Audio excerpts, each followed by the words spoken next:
Because in the previous one, we had the question of, we have a situation. Subject is not just going to be New Zealand. I haven't been back to New Zealand in 30 years. And of course, the country has changed the way Israel has changed in the last 30 years. So I would really like to make my main topic of the memories of a war bride. How I got to New Zealand as a war bride. And I hope that you'll find it interesting. I met my husband in London. I was born in London, brought up in London, and I met him there. He was in the New Zealand Air Force, and I met him through a member of my family, but that's another story, and I won't go into that now. And I was very young, and we fell in love, and we wanted to get married. And New Zealand airmen were given orders. They served 3 years away from New Zealand, and after 3 years they were sent back to New Zealand, given leave, and then sent to another theatre of war. So my husband's 3 years was almost up, and that was why we did decide that we wanted to get married. Much against my mother's will, because I was 17 and she really didn't hadn't planned on me getting married then, but we were told by the New Zealand authorities that as a war bride I would have priority on going to New Zealand. But little did I know it would happen so quickly.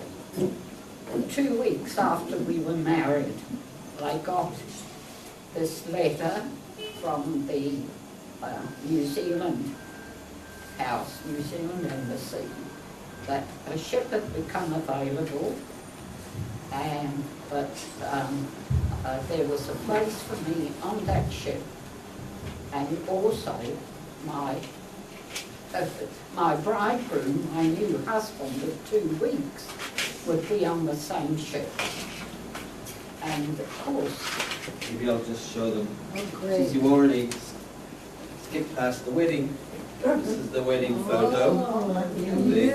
Kituba. And my mother didn't mention that the wedding took place, the war was still raging. Oh, In yes. fact. Can we see it?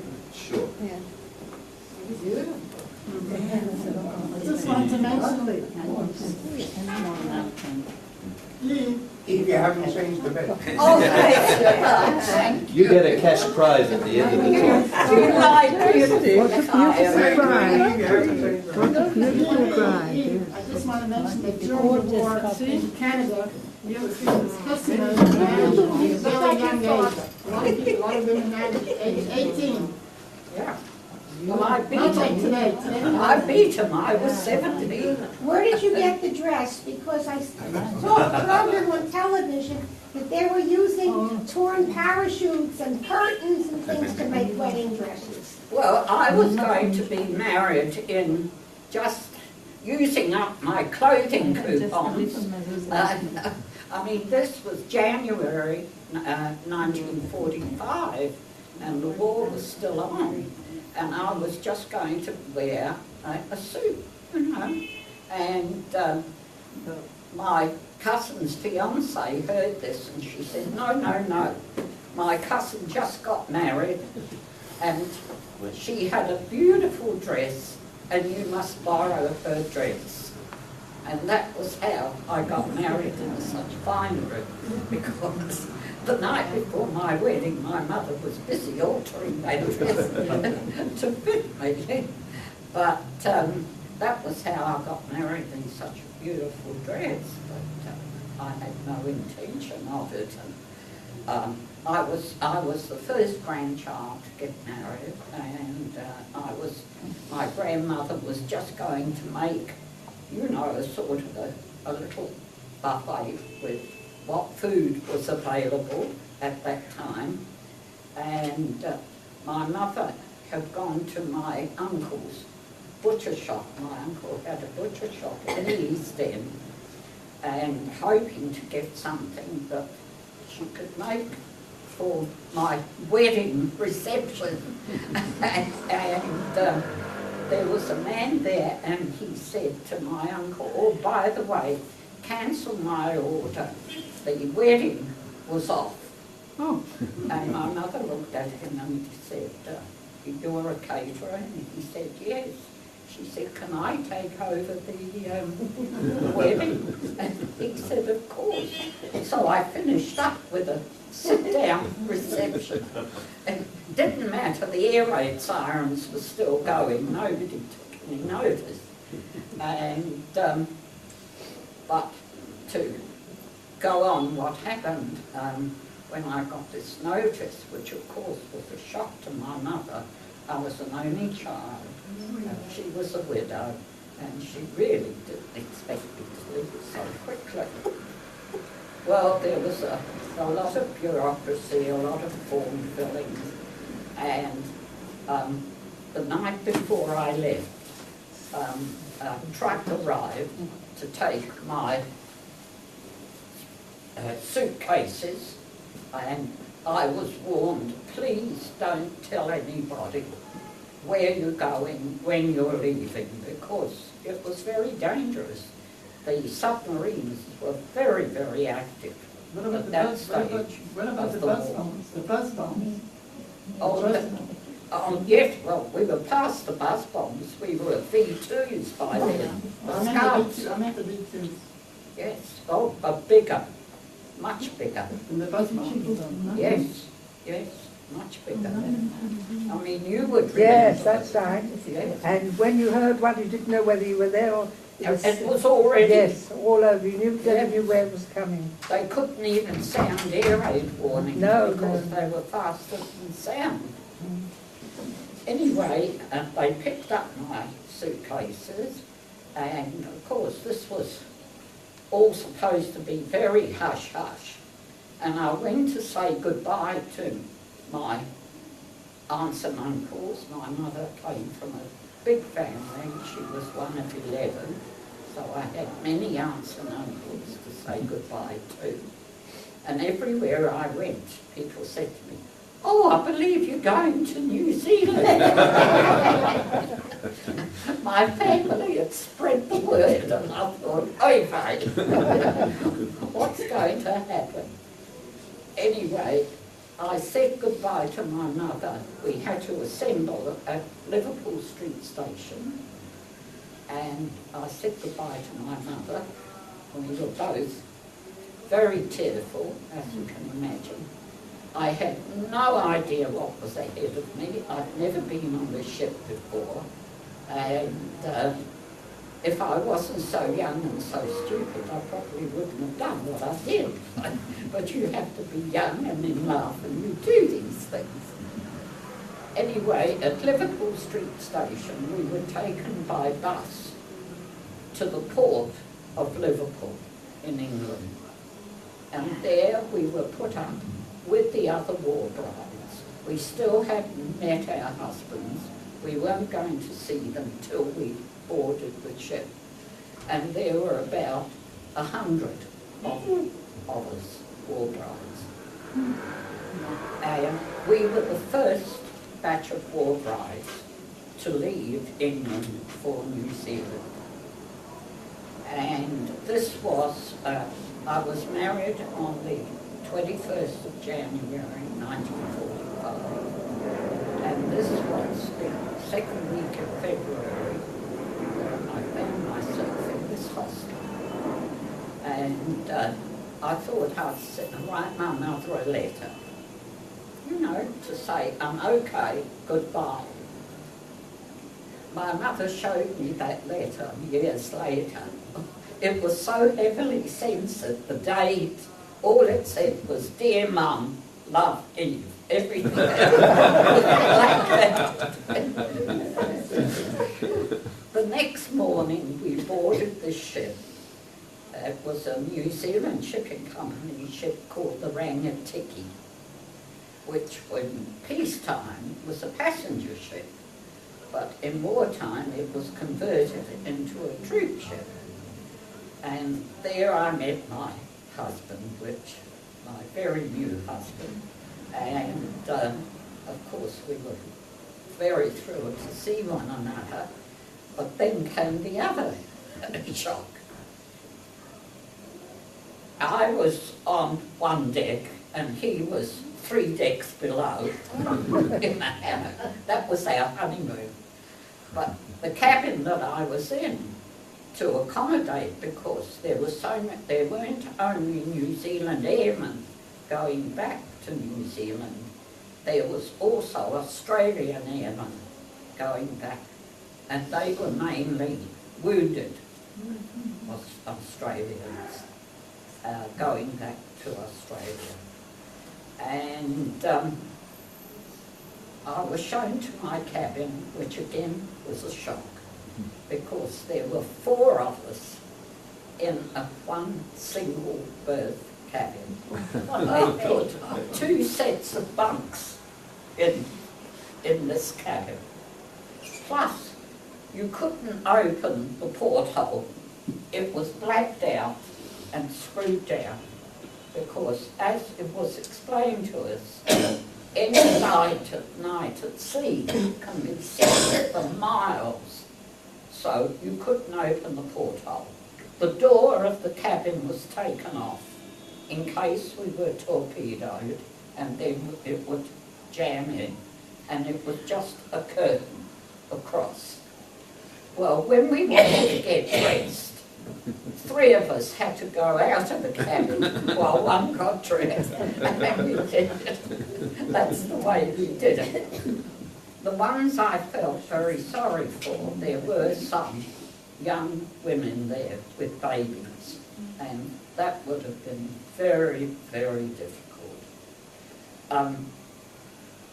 When we took off, when the ship started to sail away from the dock at Liverpool, there were just a few dock workers standing on the wharf.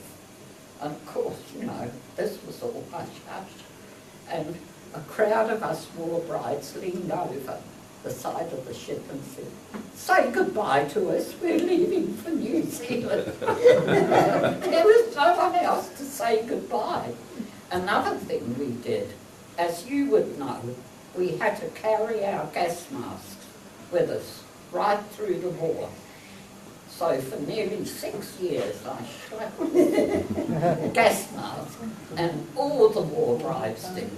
But as we sailed away from the docks, we all threw our gas masks overboard. And you can see all these boxes bobbing on the sea, all these gas masks. Then came over the loudspeaker, "Would we please assemble in the main hall?" Which we did, and then we were given our orders. We were told that we were all under military rule, and anything that we did wrong, we were punished exactly the same as any of the servicemen. But what was very interesting was there was a sign put up in that room, segregating us. I noticed that my husband was a warrant officer, and I noticed the other 3 war brides in the cabin with me. Their husbands were also warrant officers. But in this sign was very interesting. It had the dining hours, first sitting at a certain time, second sitting at a second time, and it had, "Please remember that there are officers and their ladies." warrant officers and their wives, other ranks and their women. And I said to my husband, I was very grateful that I was a wife. You'd rather be a So wife there than a was lady. complete segregation, there really was. And that's according to what then was King's regulations. They also told us that we must sleep with our clothes on. We were given life jackets, which we had to carry with us at all times. A square pattern, I still remember it, it was bright yellow, which was a survivor's outfit. That if you were in the sea, or if before you were in the sea, you put this on so you could be seen, even though you were wearing a life jacket. Also, a red light was attached to your life jacket that would flash on and off, and a small box with emergency rations, which was mainly chocolate and Horlicks tablets. And that made it very difficult because sleeping in your clothes with your life jacket and all that sort of thing. But they said that if you were caught without these things, you were punished as if you were in the armed forces. So that's what we did. And the ship sailed, and to begin with, we were in convoy, which was an incredible sight, except that we went through the Bay of Biscay, which was very, very rough. There was a horrendous storm. I mean, this was February, winter. I was very lucky. I never got seasick. I was one of the few, which was amazing. And neither did my husband. And we were one of the few that ever got to the dining room. Most people were, but we weren't allowed on deck because it was so rough we could get washed overboard. But we were able to peek through the door, and this amazing sight, you would see these dozens of ships in convoy. And you'd see them 1 minute, but the next minute you'd only see sea, and then you'd see these ships, and then you'd see the sea. After we went through the Bay of Biscay, we were on our own, and we were heading for Panama. That was going to be our only stop. Our only port of call was going to be Panama. Once we started getting to warmer weather, it became almost unbearable in the cabins. There was no such thing as air conditioning, nothing, no porthole to open.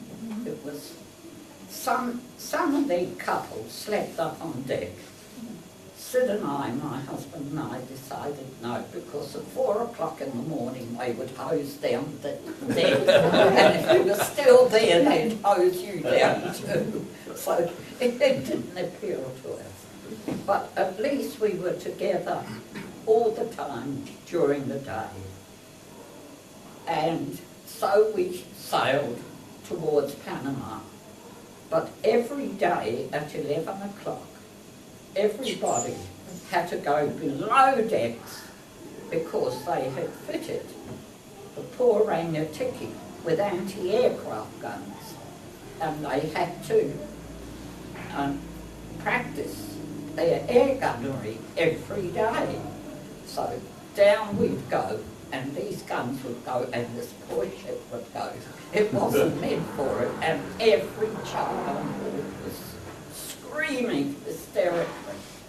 It was really very traumatic.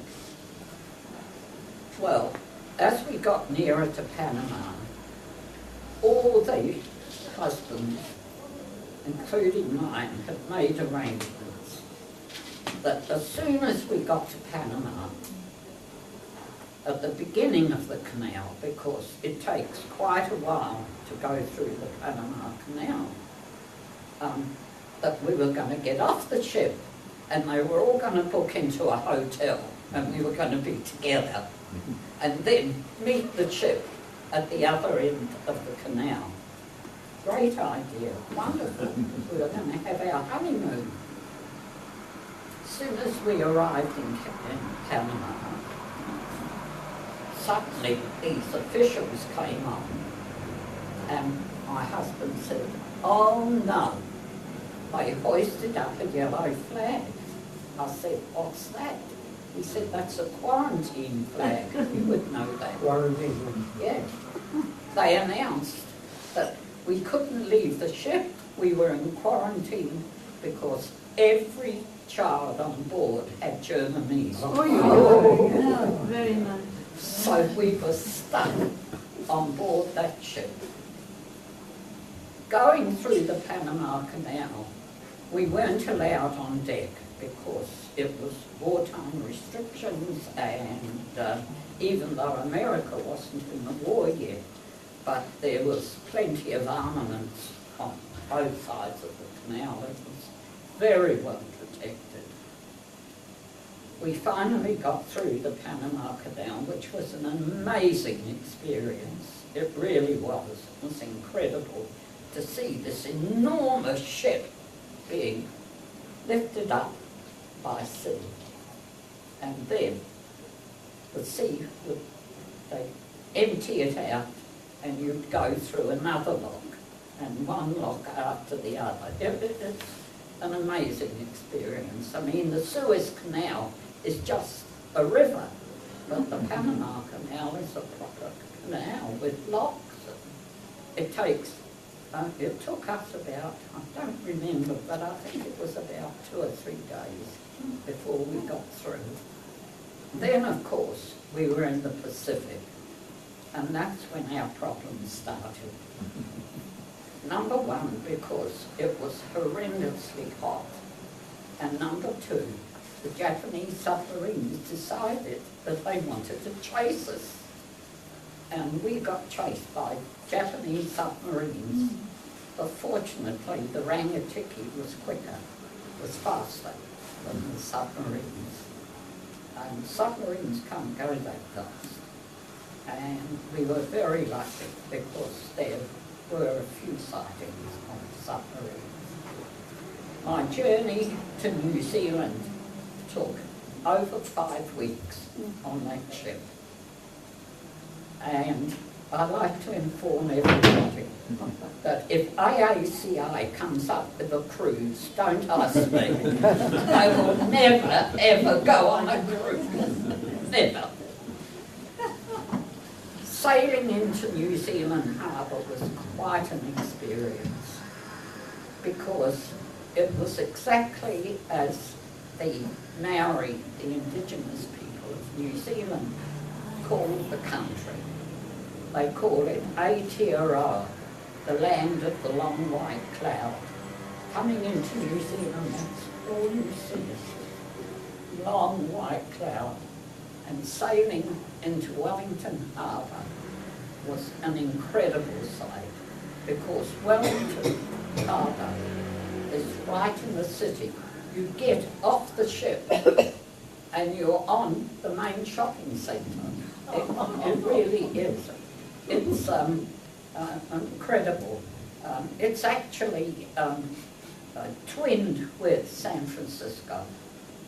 It is a beautiful harbour. And that's my story of arriving as a war bride.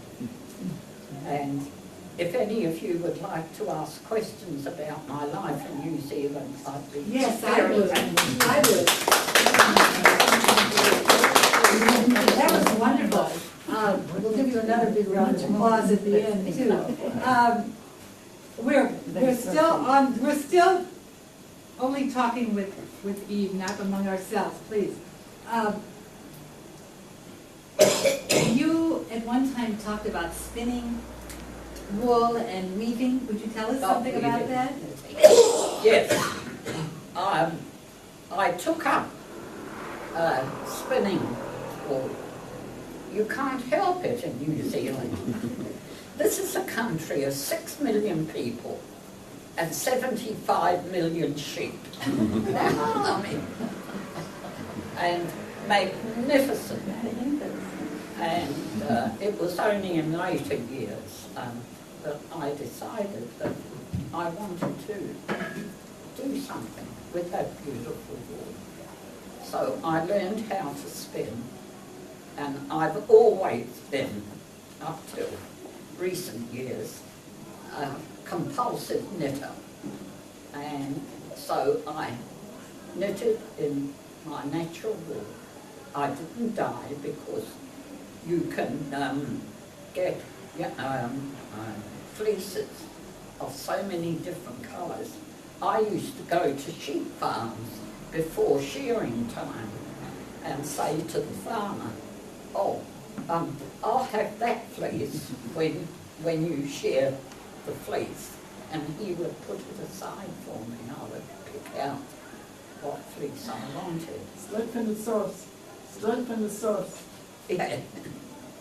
When I made Aliyah, I met up with someone who was a weaver and a very dear friend, and we became very close.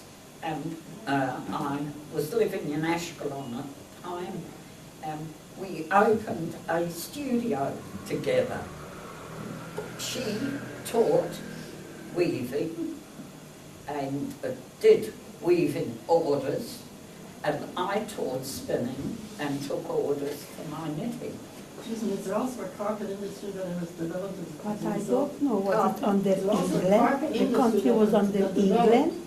New Zealand? Excuse me, Yeah. Yeah. Because today it's not. Yeah. Please Well, stop all the, it's stop different. talking, please talk to, ask it of Eve so we can all hear. Excuse me, I'd like to repeat the questions. Carpet industry that developed as a result of an abundance of sheep. Carpet industry. Yes, yes. And I imported my fleeces from New Zealand. I didn't like the Israeli wool. Yes. I'm ashamed to admit that I don't know the difference between spinning and weaving.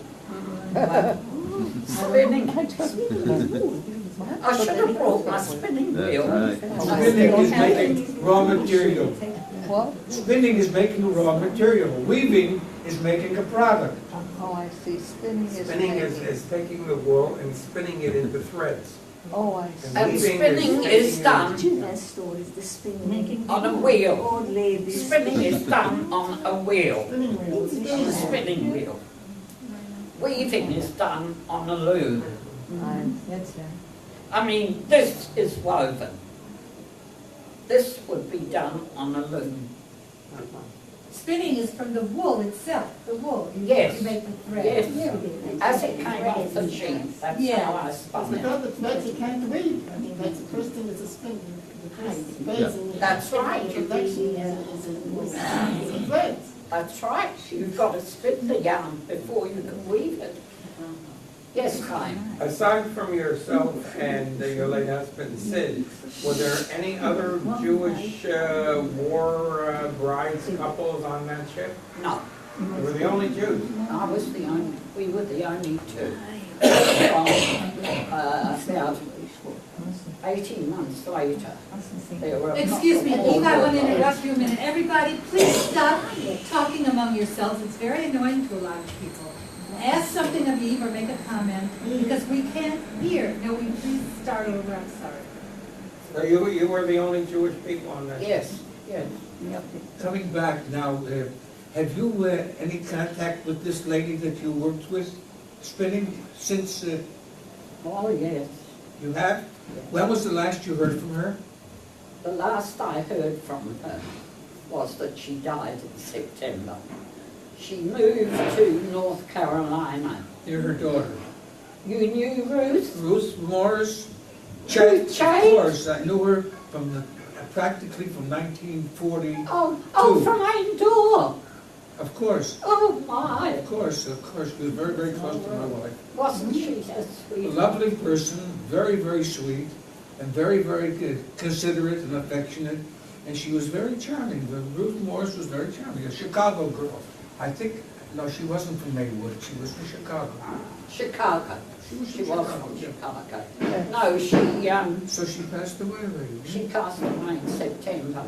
She passed She away several moved years to before. North Carolina to be near her daughters, and she got Alzheimer's. When you talked about the color of wool that you got straight from the sheep, was this shades of black and gray and brown and white? Were those basically, In fact, on some sheep, you get all of them. It's called, surprisingly, Yehuda might be interested, a Jacob fleece. Because Six colours. Hello, excuse me, did you come across a Jewish community when you arrived in New Zealand? Did you Oh, look for one? yes. There was a Jewish community then of about 2,000. And we had a Orthodox shul, and we had kosher meat.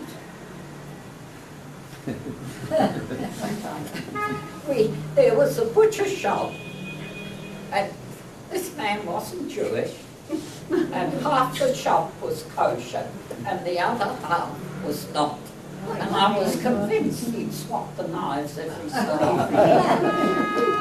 And you know why? I have a short story. Because the front is very easy to reinig, to clean the veins. Yes. But from the back, it's very hard. That's right, I know, because my uncle was a butcher, so I knew all about We it. also sold to the Christian people because it was, the butcher was Christian by us also. My father was the Meshgiach. Ah, yes, And it was always clean the fourth part, yes. and the other he took to his trade butcher. Well, later on, we got a separate kosher butcher. Here they clean the back also in Israel. Sure, sure. Because nobody could take the But later on, we got, a separate kosher butcher shop run by a Jew. And unfortunately, it was in Wellington, and I lived 10 miles out of Wellington. So we managed, my husband at that time worked in Wellington, and he would pick up the meat and for a week and bring it home to me. And of course, you had to do your own koshering. I mean, there was no such thing as... How long have you been in New Zealand? How many years? 35, 35? yes. Your children were born there? Pardon? Your children were born in? Yes, here's an example. Mayor's had a question for some time. Yes, ma'am. Why did you make Aliyah? Okay. My son, He insisted. he was here before me, well before me. Okay. No, I always tell people that my husband and I, we made Aliyah for selfish reasons. In New Zealand, I was a member of WITSO, Youth Aliyah, the Union of Jewish Women, all those. But you did it more for a social reason, to keep together with the Jewish community, because we were a small community. And you wanted not only to mix with other Jewish people, but you wanted your children to mix with other Jewish children. So when we decided to make Aliyah, as I say, we made Aliyah mainly for selfish reasons, because I have two sons. I have Michael, who lives here, and I have another son in Canada. And it was a very difficult choice when we decided to leave New Zealand. You know, which son do you choose? And it came down to climate. And really, we couldn't have lived I'm sorry, we couldn't have lived in that Canadian life. It just, if we did just, and my son lived in Winnipeg, which is the coldest place on earth. The frozen north. So, that was why, and I always tell people that after we made Aliyah, that was when I became a true Zionist. Hier, this lady was like... Yes, Nancy. How many New Zealanders are there here in Israel? Well, there was at its peak over 500.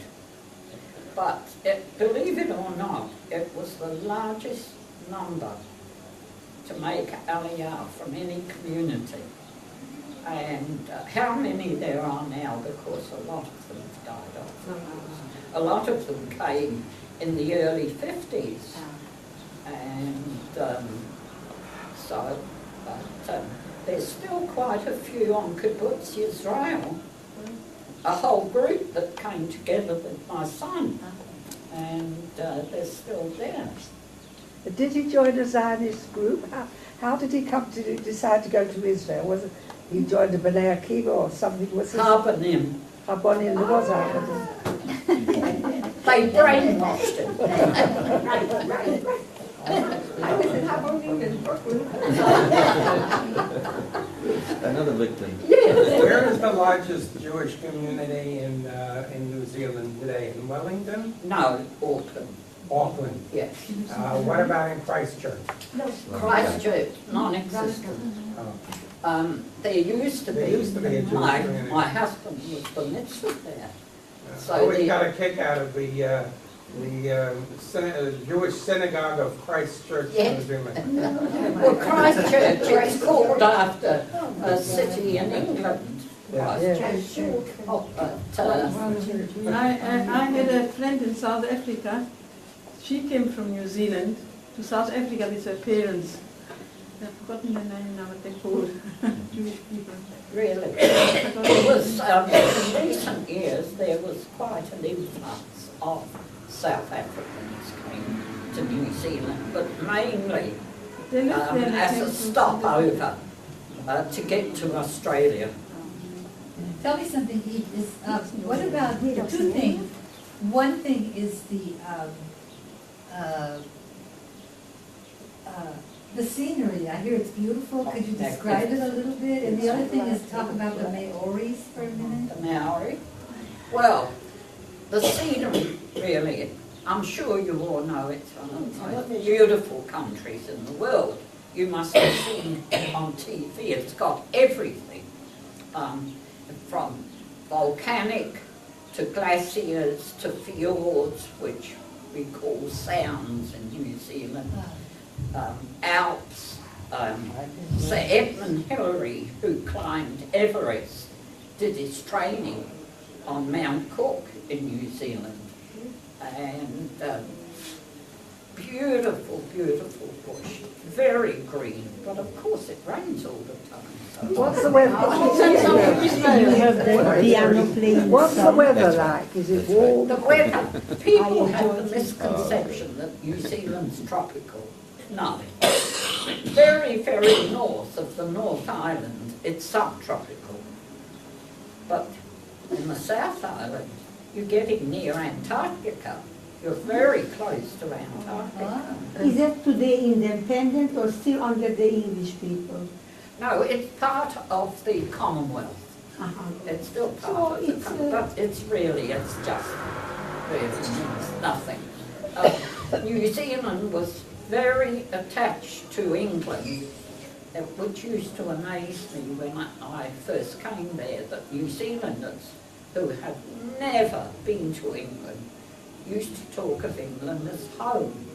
They only called it home till Britain went into the common market, to the European Union, and they stopped buying New Zealand lamb and stopped buying New Zealand butter.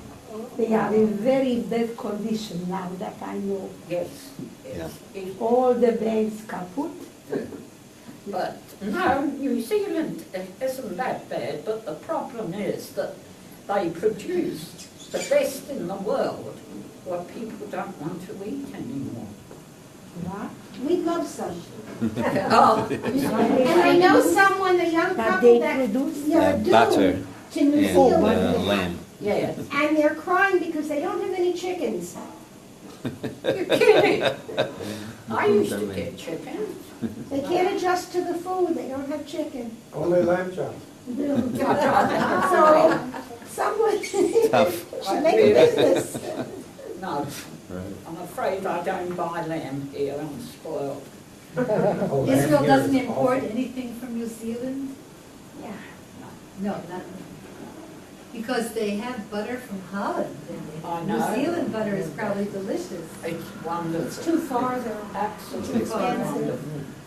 I mean, how my family ever survived to this day, because when I lived in New Zealand, butter was cheaper than margarine. Because they wanted you to eat butter. We had so much of it. There used to be a commercial on television, buy a bigger block of cheese.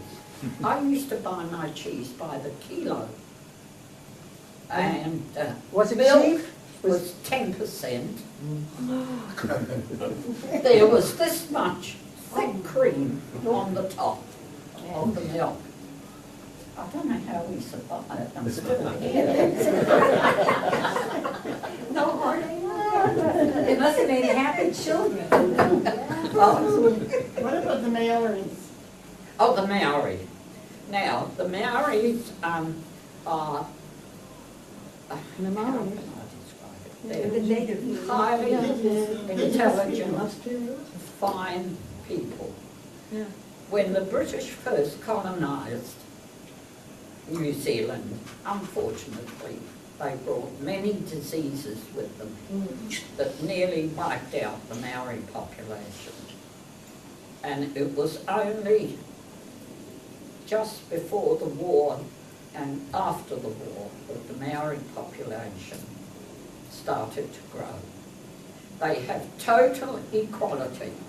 There's been a Maori Governor General, there are Maoris in the Parliament, there is no stigma if there is intermarriage between Maori and I hate to say this, and a white person.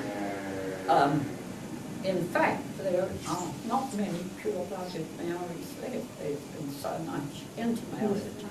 But there is no discrimination in New Zealand between the races. None of them. Anti-Semitism?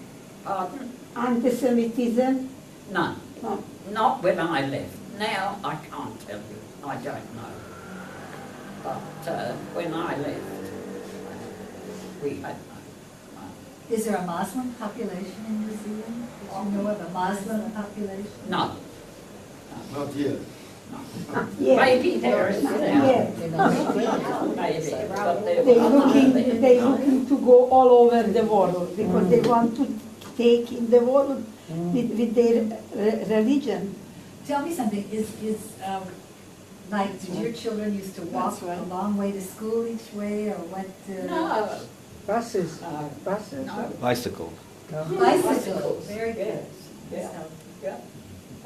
Were there any Jewish schools in, No.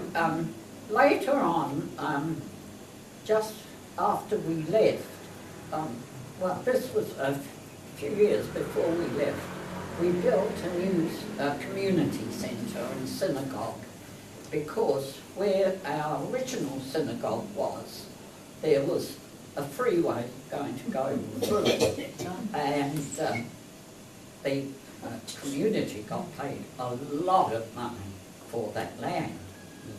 So we built this huge white elephant, and it's become a white elephant because it's become a dying community, unfortunately. And but there were classrooms built, and they did start a kindergarten there. But whether it still exists, I don't know. But it's a dying community because it happened that it was a wonderful country to bring up children. They had such freedom and a high standard of living, really high. But as the children grew up and they went to university and they started to look around for social life, all the boys and girls that they knew was like their brothers and sisters. I mean, they grew up with them. So it was either assimilate or leave. And so many of them left. And then their parents left. And as I say, it's... What are the New Zealanders? Anglicans? Are the Anglicans, the New Zealanders? Pardon? Are the Anglicans? What religion they have? Anglicans, Christian. yes. Anglican. Christian Anglicans. Yes. And from England. Yes. I believe our present Prime Minister's mother is Jewish. So if that makes everyone happy. What's that? I didn't hear. What did you say about the Prime Minister? His mother is Jewish. Yes. Oh, then he's Jewish. So he's Jewish. So he's Jewish. Then. Yes. What are the main cultural things in sports that there? Are they just the same as everywhere? Yeah. They have a wonderful symphony orchestra. They've built, since I've left, a whole new complex. Wellington has been completely rebuilt because being an earthquake country, they had to rebuild a lot of the buildings. I believe I wouldn't recognise Wellington now. And they built this beautiful museum and Iriar building, which is a beautiful concert hall, which the last concert I went in the old town hall, which was quite primitive, was a farewell concert to Kiriti Kanawa. That was on television. That was on television. It Her was last televised. concert in New Zealand when she was 18. No, no, when she finished her career. Oh, no. This was when she won a scholarship to go to England, to the Royal Academy. And she gave a farewell concert. And we all said, we will never pay £1 to see Kiriti Kanawa again. And of course she became very, very famous. What would you say are the typical culinary dishes of, I know lamb, but like, is there a favorite recipe? Like, here there's Pavlova. Pavlova. Pavlova? Pavlova. What The is name it? of the dancer. No. The pavlova is... It's a dessert, it's a dessert. It's a cake. It's the Australians say they invented it and the New Zealanders say we invented it. Oh, what is it? It's made, it's like a meringue and yet it isn't because it's very soft and it's made from egg white and sugar and very low in calories, but then you've got to put cream on that much with strawberries. It's like a Schaumtorte, only it's soft and not hard. No, it's soft. You cut it like a cake. And I always make it for someone's birthday. Did they have many Asian people settled in New Zealand? Are there many Asians? Asians. The Japanese. We had a Chinese community. They were highly respected. They were mainly second generation, third generation Chinese. The Chinese originally came, they were brought in as workers when gold was discovered in the South Island. And they were brought in to work in the gold mines. Coolies. That time? And there's also a small Indian community from India. But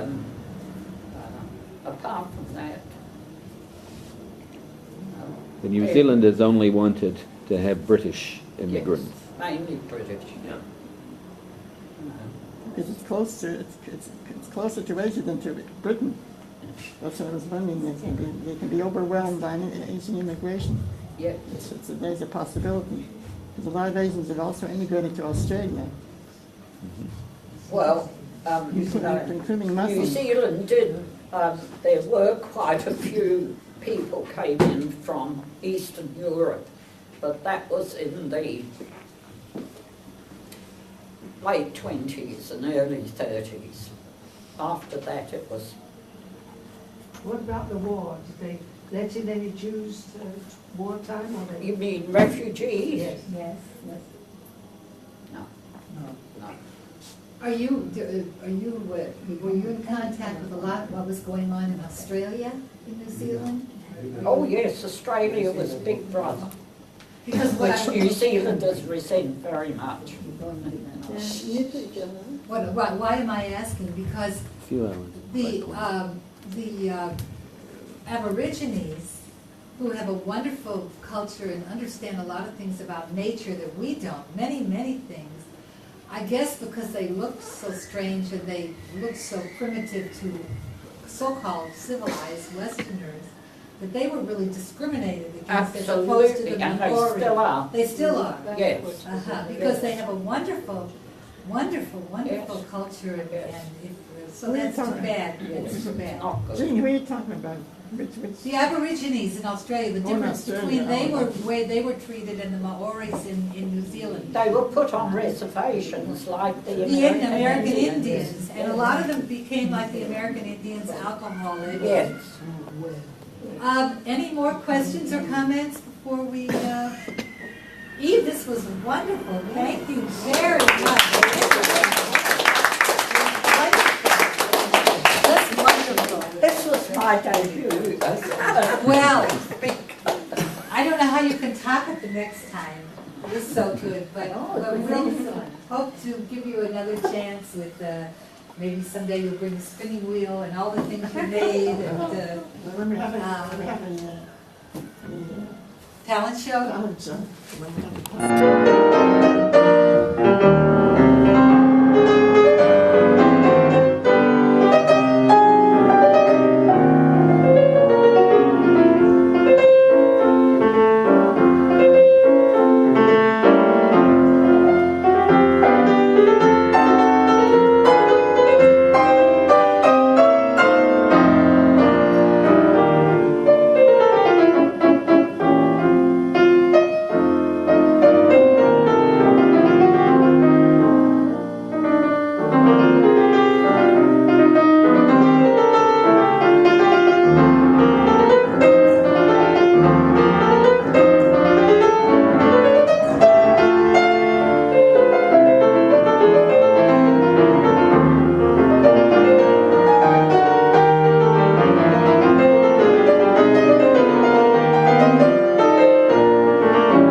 את הסקרצו הראשון שהם נשמעו כתבה שנתיים. זה הראשון, היא כתבה אותו בקיץ 1838 בגיל 18. אחת היצירות הכי קשות בערך שיש.